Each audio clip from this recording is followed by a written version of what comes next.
Section 1. You will hear a man, Martin Hill, phoning an estate agent in order to find some accommodation. First, you have some time to look at questions 1 to 3 on page 38.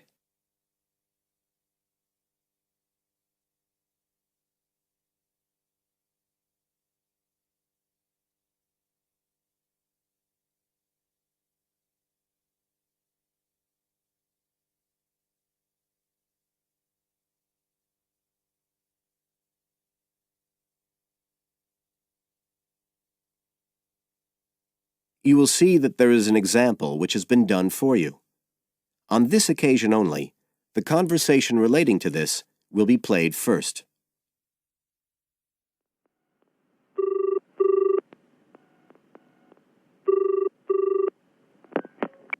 Hello, Brindle's estate agents here. How may I help you?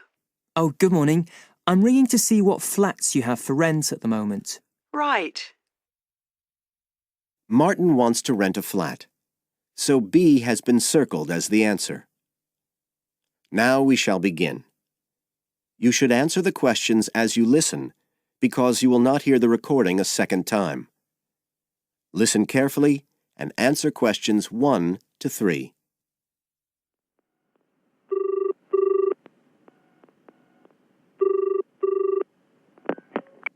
Hello, Brindle's estate agents here. How may I help you? Oh, good morning. I'm ringing to see what flats you have for rent at the moment. Right. Can I start by just taking your name, Mr. Hill. Martin Hill. Right. And are you looking for a flat for yourself or, a family, perhaps? Well, it's for 3 of us, myself and 2 friends. We're going to share together. I see. What about employment? Are you all students? Oh, no, we've all got full-time jobs. 2 of us work in the central bank, that's Chris and me, and Phil, that's the other one, is working for Hallam Cars, you know, at the factory about 2 miles out of town. I'll put you down as young professionals then. And I suppose you'll be looking for somewhere with 3 bedrooms? Yeah, at least 3. But actually, we'd rather have a 4th room as well, if we can afford it, for friends staying over and stuff. Is that with a living room to share, plus kitchen and bathroom? Yeah, that sounds good. But we must have a bathroom with a shower. We don't mind about having a bath, but the shower's crucial. OK, I'll just key that in. And are you interested in any particular area? Well, the city centre would be good for me and Chris, so that's our first preference. But we'd consider anything in the west suburbs as well, really. Actually, for Phil, that'd be better, but he knows he's outnumbered. But we aren't interested in the north or the east of the city. OK, I'm just getting up all the flats on our books. Now you have some time to look at questions 4 to 10 on page 39.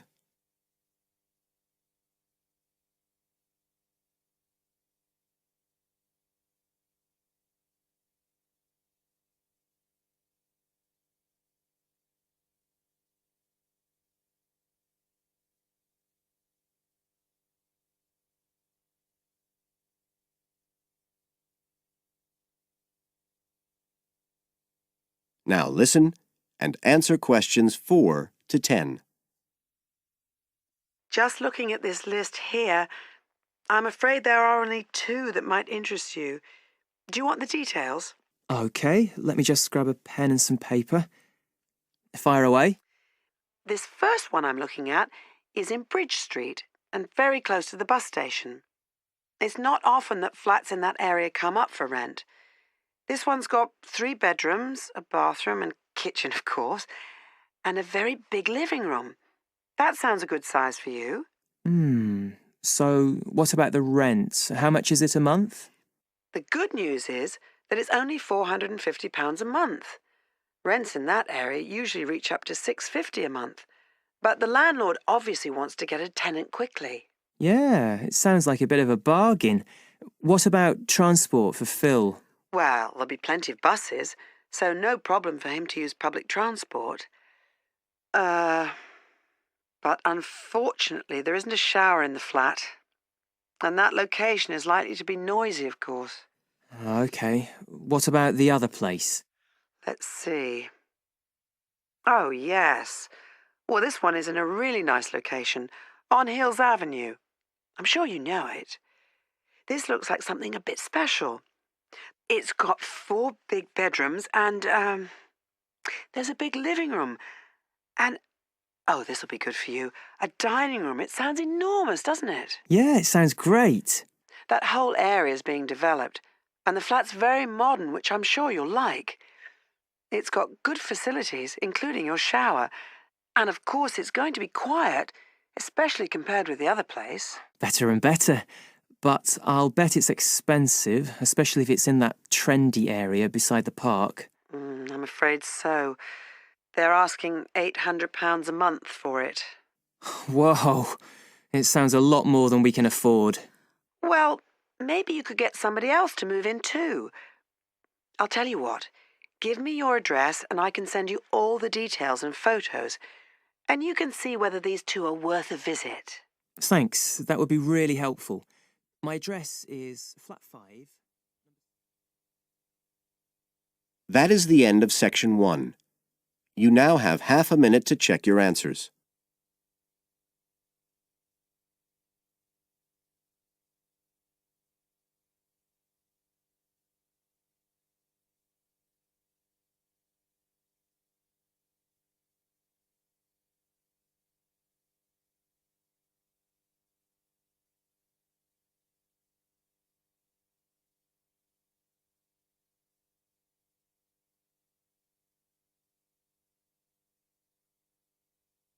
Now turn to section 2 on page 4. Section 2. You will hear a tour guide welcoming a group of visitors to the British Library and telling them about the library and what they will see there. First, you have some time to look at questions 11 to 15 on page 40.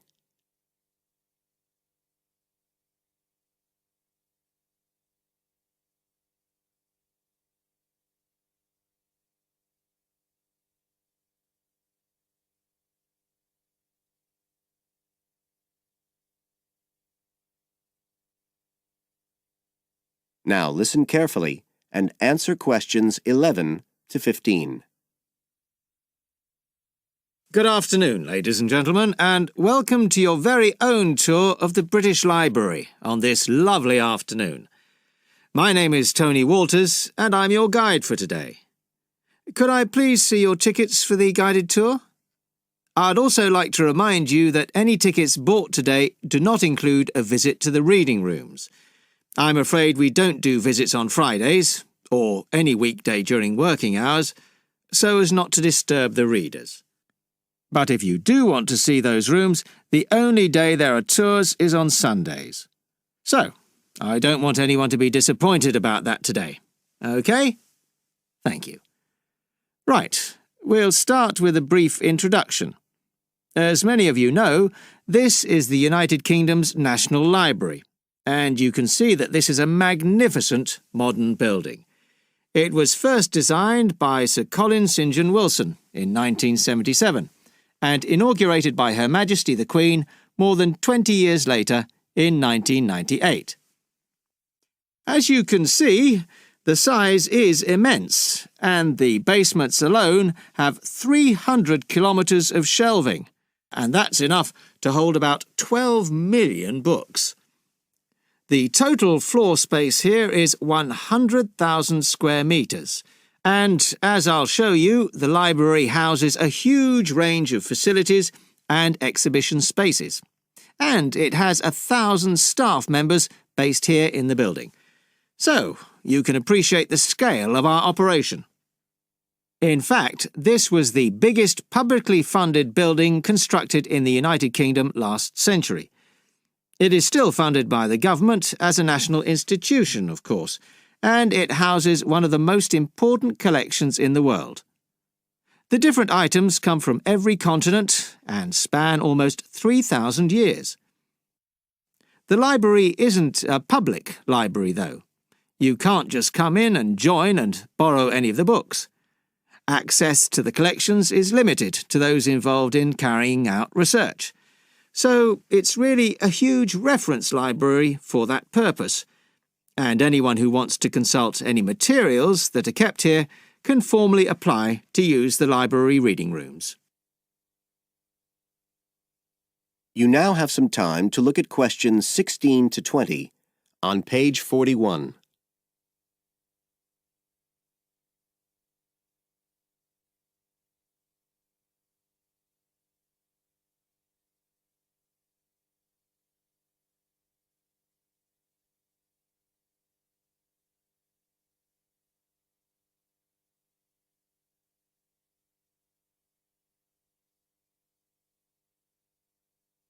Now listen and answer questions 16 to 20. Right, well, here we are, standing at the meeting point on the lower ground floor, just to the right of the main entrance. I've given you all a plan of the building so that we can orientate ourselves and get an idea of where we'll be going.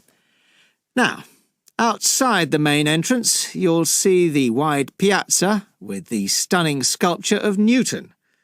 The sculptor was Paolozzi, but it's based on the famous image by William Blake, and it's definitely worth a closer look. On the other side of the piazza from the statue is the conference centre, which is used for all kinds of international conventions. We'll take a quick look inside at the end of our tour.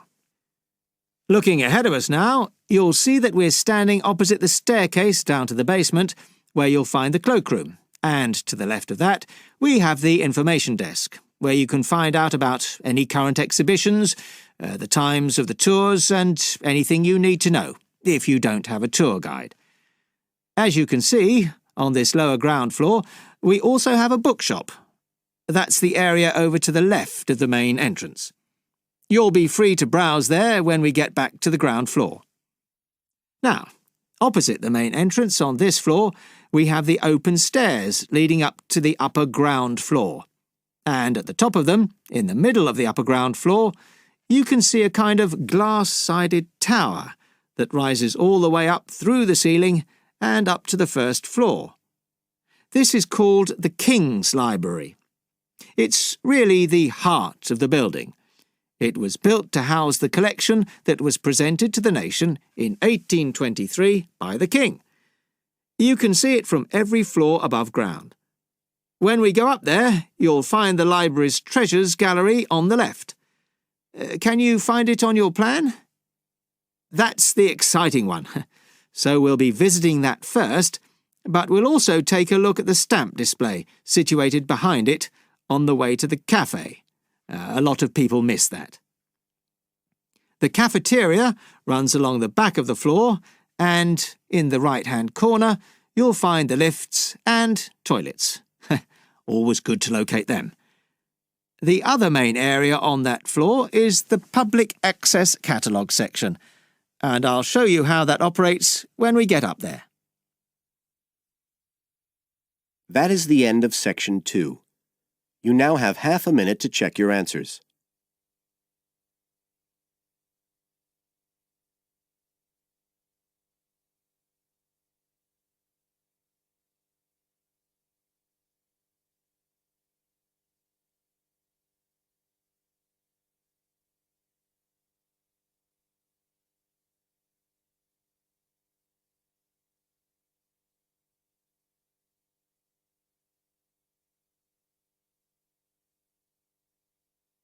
Now turn to section 3 on page 4.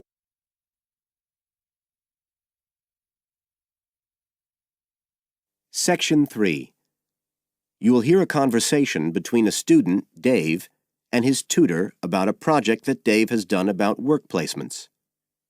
First, you have some time to look at questions 21 to 25 on page 42.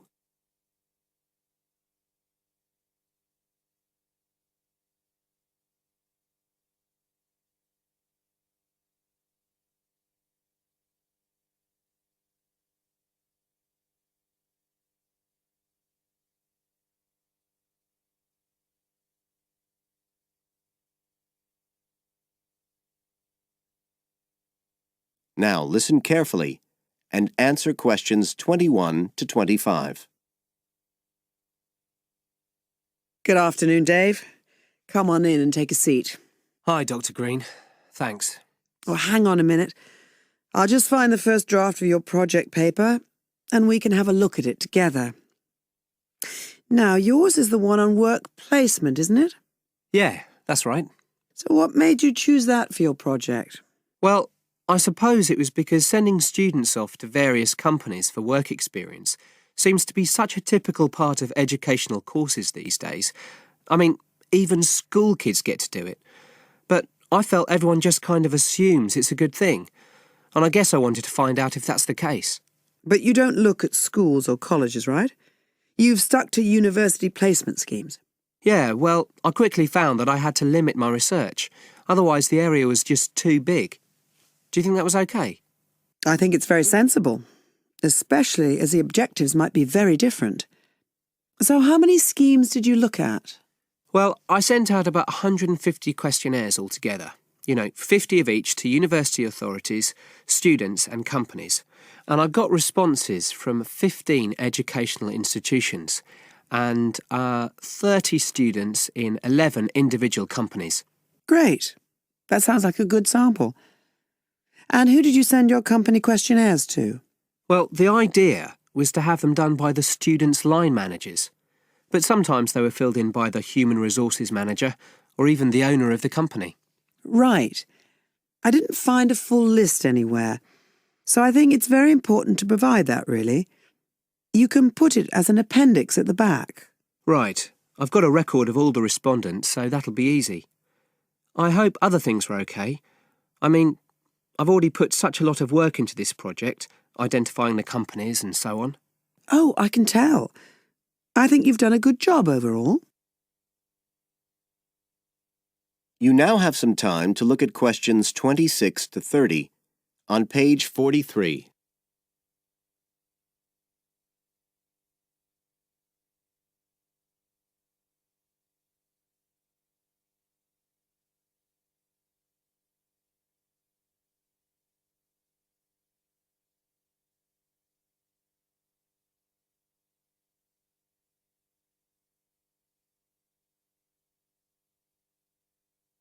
Now listen and answer questions 26 to 30. I thought your questionnaires were excellent, and you'd obviously done lots of background reading. But there were a few problems with the introduction. First of all, I think you need to make some slight changes to the organisation of your information there. At present, it's a bit confused. OK. What did you have in mind?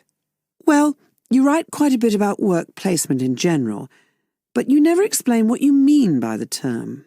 So you think I should give a definition? Exactly. And the introduction is the place to do it. And then, look, you start talking about what's been written on the topic, but it's all a bit mixed up with your own project.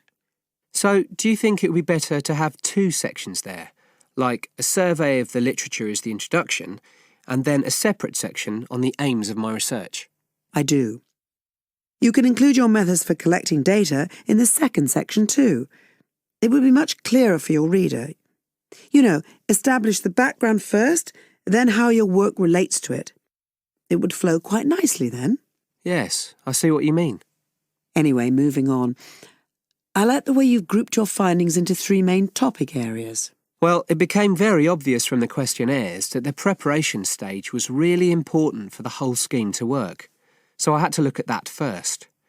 And I found a huge variation between the different institutions, as you saw. I was wondering if you could give a summary at the end of this stage of what you consider to be the best practice you found. I think that would be very helpful. Right, I'll just make a note of that. What did you think of my second set of findings on key skills development? For me, this is the core of my whole project, really. And you've handled it very well. I wouldn't want you to make any changes. You've already got a nice final focus on good practice there. Thanks. Right. Now, I think the last part, which deals with the reasons why students don't learn... What, the constraints on learning chapter? Yes, that's the one. I think you need to refer to the evidence from your research a bit more closely here.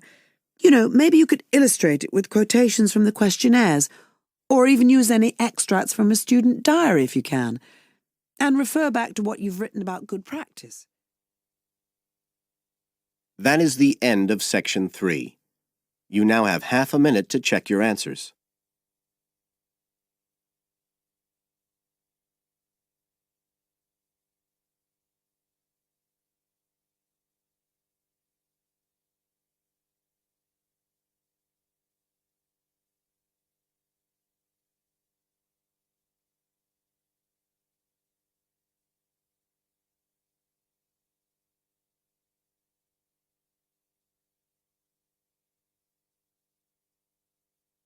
Now turn to Section 4 on page 44.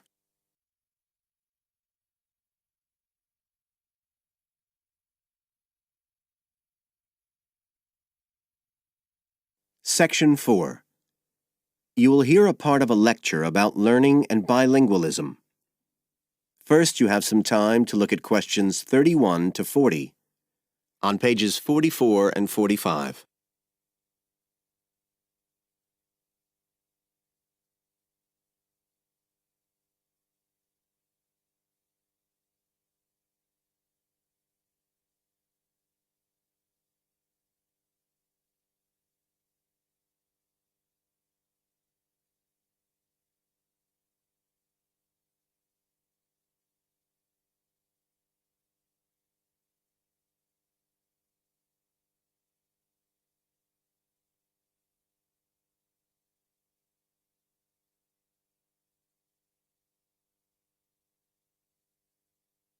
Now listen carefully and answer questions 31 to 40.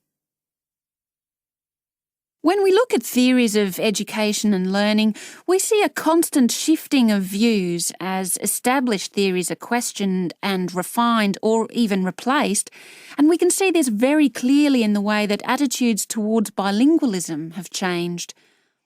Let's start with a definition of bilingualism. And for our purposes today, we can say it's the ability to communicate with the same degree of proficiency in at least two languages. Now, in practical terms, this might seem like a good thing, something we'd all like to be able to do. However, early research done with children in the USA in fact suggested that being bilingual interfered in some way with learning and with the development of their mental processes. And so in those days, bilingualism was regarded as something to be avoided, and parents were encouraged to bring their children up as monolingual, just speaking one language. But this research, which took place in the early part of the 20th century, is now regarded as unsound for various reasons, mainly because it didn't take into account other factors such as the children's social and economic backgrounds. Now, in our last lecture, we were looking at some of the research that's been done into the way children learn, into their cognitive development, and in fact we believe now that the relationship between bilingualism and cognitive development is actually a positive one. It turns out that cognitive skills such as problem solving, which don't seem at first glance to have anything to do with how many languages you speak, are better among bilingual children than monolingual ones. And quite recently, there's been some very interesting work done by Ellen Bialystok at York University in Canada. She's been doing various studies on the effects of bilingualism, and her findings provide some evidence that they might apply to adults as well. They're not just restricted to children.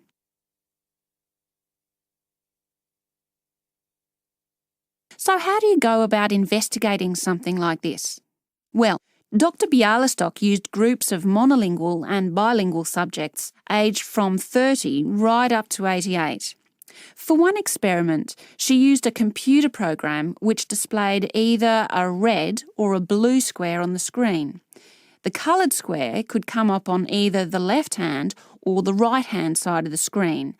If the square was blue, the subject had to press the left Shift key on the keyboard, and if the square was red, they had to press the right Shift key. So they didn't have to react at all to the actual position of the square on the screen, just to the colour they saw. and she measured the subject's reaction times by recording how long it took them to press the shift key and how often they got it right. What she was particularly interested in was whether it took the subject longer to react when a square lit up on one side of the screen, say the left, and the subject had to press the shift key on the right-hand side. She'd expected that it would take more processing time than if a square lit up on the left and the candidates had to press a left key. This was because of a phenomenon known as the Simon effect, where basically the brain gets a bit confused because of conflicting demands being made on it.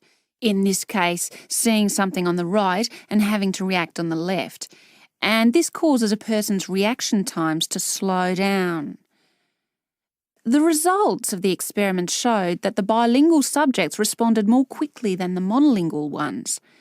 That was true both when the squares were on the correct side of the screen, so to speak, and even more so when they were not. So bilingual people were better able to deal with the Simon effect than the monolingual ones. So what's the explanation for this? Well, the result of the experiment suggests that bilingual people are better at ignoring information which is irrelevant to the task in hand and just concentrating on what's important. One suggestion given by Dr. Bialystok was that it might be because someone who speaks two languages can suppress the activity of parts of the brain when it isn't needed. In particular, the part that processes whichever language isn't being used at that particular time. Well, she then went on to investigate that with a second experiment. But again, the bilingual group performed better.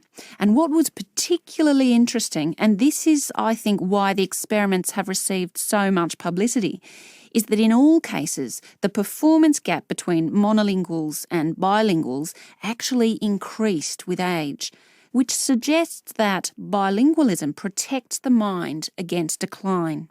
So in some way, the lifelong experience of managing two languages may prevent some of the negative effects of ageing. So that's a very different story from the early research. So what are the implications of this for education? That is the end of Section 4. You now have half a minute to check your answers.